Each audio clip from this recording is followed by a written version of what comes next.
Yo, what's going on, guys? My name's Saeed. Welcome to the channel. I am doing another song reaction today. This is generally where I break down the music and lyrics to a track and offer up my interpretations for it.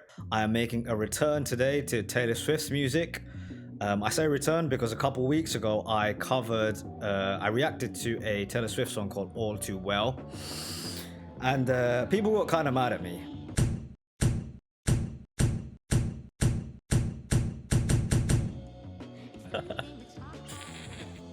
Yeah, that got out of hand pretty quickly. There also seems to be some trolling in there. Like, there's a guy in there, or guy or gal, who is pretending to be William Shakespeare and is writing in like Elizabethan poetry and tongue. Yeah, I don't know what's going on anymore. On top of that, my friend Marty is in there pretending to be a Taylor Swift fan who is mad at me. This man has never listened to any of her songs, people. He is lying. I don't know, he's just trying to mess with me. And the crazy thing is there's like 15 likes to his message, which is...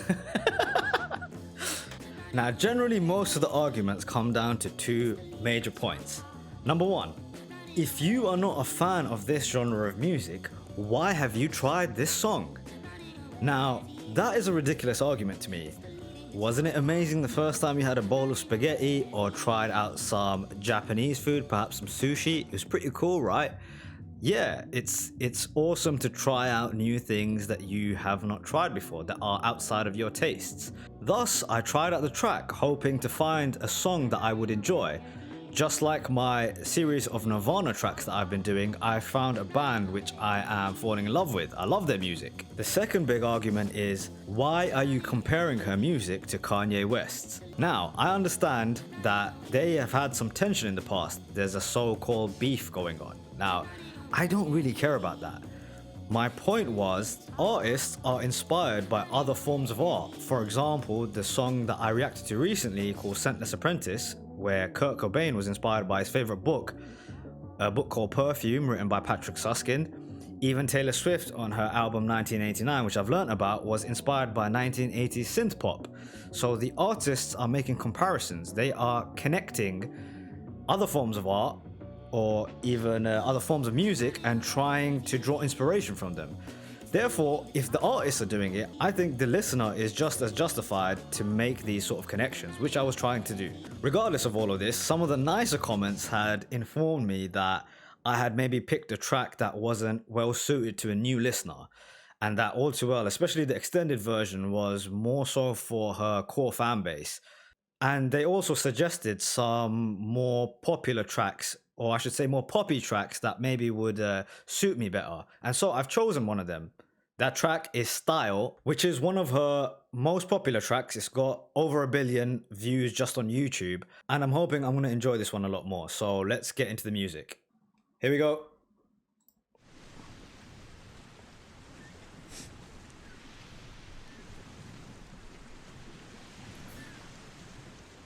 I'm thinking these effects are just for the video.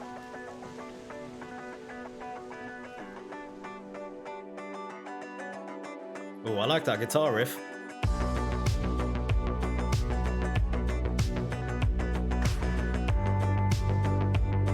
Great beat.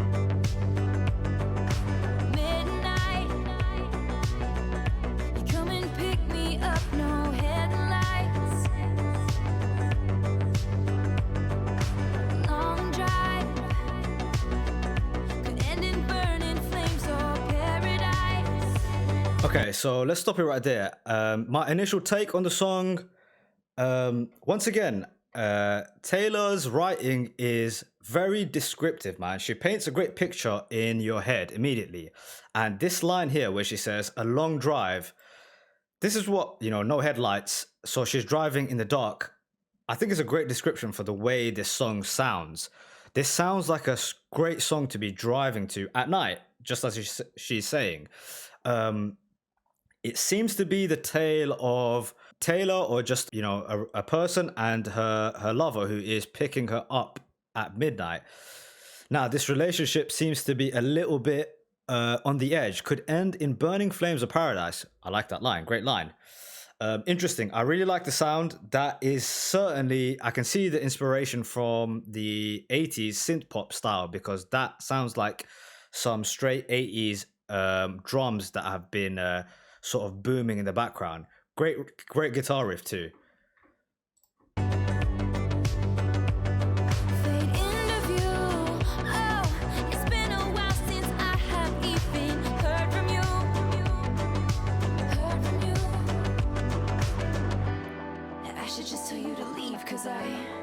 Know exactly where it leads, but I watch us go round and round each time.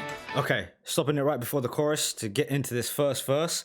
I like that little effect she put in the end where she doubled up her vocals, and her vocal effect on her first verse is kind of like sort of dreamy. It's like has a tiny bit of a echo sort of vibe to it. I said last time on All Too Well that she is not a singer in the style of Adele, where she's kind of trying to blow you away with her vocals. However, she knows her range very well, and she certainly knows what sounds really good. She writes great melodies, and that can be really said about the first verse there. So just to get into it a little bit more, and I should tell you to leave because I know exactly where it leads, but I'll watch us go round and round each time. Okay, so this is like an on and off relationship, it seems like. Now, I know that Taylor Swift generally writes from personal experiences, so I am guessing this song is about someone particular. I know she dated Harry Styles, and the track is called Style. So, you know, Sherlock Holmes over here. I'm guessing this song is about Harry Styles. It even says that Swift seems to have taken inspiration from her romance with Harry Styles. Okay. Now, what I like about a great writer, especially a great pop writer, can take inspiration from their life, but still write a song that is clearly about a muse of theirs, however, make it still applicable to your life, which I think she's done very well here. She's not overtly referred to anything about the dude. So good on her. I like the sound of this track so far. Very good song. You got that James Dean daydream look in your eye, and I got that red lip classic thing that you like. And when we go crashing down, we come back every time, 'cause we never go out of style. We never go out of style. You Must be cool to have a song written about you, huh? Like a love song. This song seems pretty positive so far. Harry Styles is a lucky dude, man. got that long hair slicked back, white t-shirt, and I got that good girl fade and a tight little skirt. And when we go crashing down, we come back every time, 'cause we never go out of style. We never go out of style. Okay, great chorus. Great pop chorus, man. Great pop chorus. Great melodies in there. I like how the song kind of built up to the chorus, which was a big sort of detraction from me from All Too Well. I felt like the song was too samey all the way through. And, you know, what I'm really liking about these Nirvana tracks that I've been reacting to is the song is so passionate. It explodes into the choruses. Again, I'm not trying to make people mad with these comparisons. I'm just making a little connection there. In terms of this track, so the chorus kind of goes further into this idea of this rocky relationship, which crashes and burns, but it comes back every time because we never go out of style, which is a great little double entendre there, talking about Mr. Styles at the same time. Yeah, I like the sound of this track so far. Cool song. Let's keep this going. So it goes.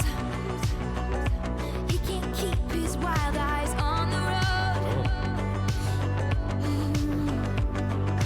Takes me home. Lights are off, he's taking off his coat. I say I heard, oh, that you've been out and about with some other girl. Some other girl. He says what you heard is true, but I can't stop thinking about you. And I said I've been there too a few times. Okay, so yeah, so this is a rocky relationship because he seems to be sort of out with this other girl while him and her are kind of in this period where they're not sure what's going on. Like, are they together? Are they not? Is kind of what I'm taking from these lyrics. That's a pretty cool line. That's a bit of a saucy line there. He can't keep his wild eyes on the road. Again, I will repeat sort of what I've been saying about Taylor and her writing is that she really does know how to paint a great picture. And I said in the All Too Well video how much I respect that a pop artist in 2020 2015 whenever this was written is actually writing her own music. Really cool. And then at the end he says to her, can't stop thinking about you and I said I've been there too a few times. What is she referring to there? That she keeps thinking about him too, or is it that she's also been seeing someone else at the same time? You've been out there with some other girl. Pretty cool. Interesting. Let's see where this does this end up resolving itself. 'Cause you got that James Dean daydream look in your eye, and I got that red lip classic thing that you like, and when we go crashing down. He does kind of have like a James Deany vibe, doesn't he, to him? With the long hair pulled back. It's clearly about Harry Styles, no? We come back every time, 'cause we never go out of style. We never go out of style. You got that long hair slicked back, white t-shirt, and I got that good girl fade and a tight little skirt. And when we go crashing down, we come back every time, 'cause we never go out of style. Okay, here we go to the bridge. Usually this is where the song is won or lost for me. Take me out. Just take me out. Yeah, just take me out.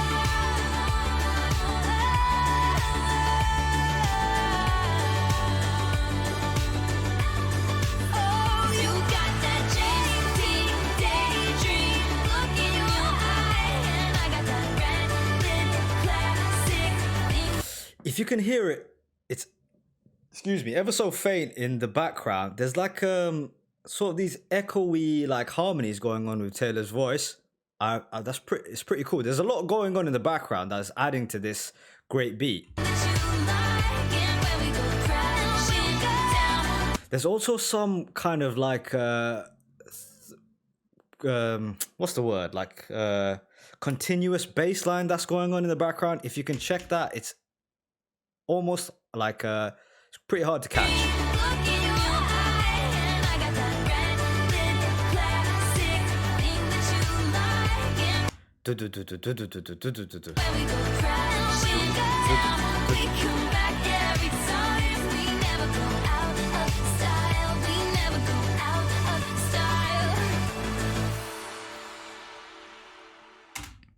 Great song. Really, really like the production. That was a great riff. The bass line was really strong, and I like all the effects that helped add to the atmosphere of the song. I can see what people meant when they said that I had maybe chosen the wrong song of Taylor's to react to, especially at first. Being an outside fan, I think I enjoyed this song a lot more just because of the fact that it was sort of straightforward and to the point. So just to talk about the track overall, it sort of sounds like a sort of dream-like sequence that's going on in Taylor's mind. She even references the fact that it's a daydream. So, and also the sort of vocal effects that she's put on there with that kind of rumbling bass line that's going on in the background throughout the whole thing. It really does sound like this kind of fever dream almost that she's having, this fantasy she's having about this person that she's no longer with, which is a cool concept. I really like that. A great pop song, man. A great pop song. This is, as good as you can get with a big poppy track like this. So, thumbs up from me. What's up? This is the end of the video. If you've made it this far, maybe hit me with a subscribe and a like. It really does help me get into the YouTube algorithm and helps to grow this channel. So if you did enjoy the video, subscribe, hit the bell notification, and maybe leave a comment and It'd be cool if actually the Taylor Swift fans guided me through sort of a Taylor journey. Give me what you think would be the next good song for me to hear that is suited to my taste. Some people said Reputation, perhaps. I want to see her skills as a songwriter. So maybe Folklore, one of the tracks from Folklore, or is it called Evermore? I can't remember now from the comments. But yeah, let me know.